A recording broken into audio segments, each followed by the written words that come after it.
9h28. Hoje, feriado nos Estados Unidos, Dia da Independência. Em áudio e vídeo, Mariana Jangiacomo.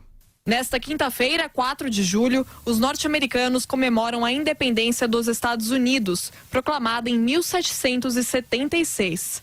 Neste dia, milhares de pessoas costumam ir até o National Mall, em Washington, uma enorme área verde próxima à Casa Branca, para conferir um tradicional show de fogos de artifício.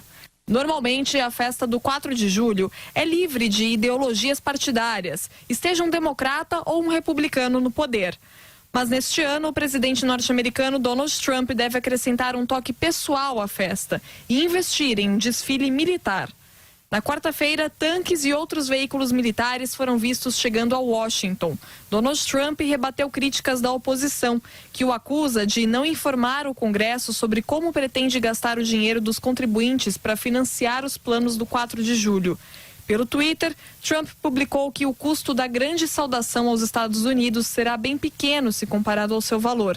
Ele disse: "Nós temos os aviões, nós temos os pilotos, o aeroporto está aqui do lado, só precisamos do combustível, nós temos os tanques e tudo mais." Donald Trump também publicou que o evento de 4 de julho será enorme e inesquecível. No mês passado, o presidente dos Estados Unidos lançou a campanha para buscar a reeleição no ano que vem.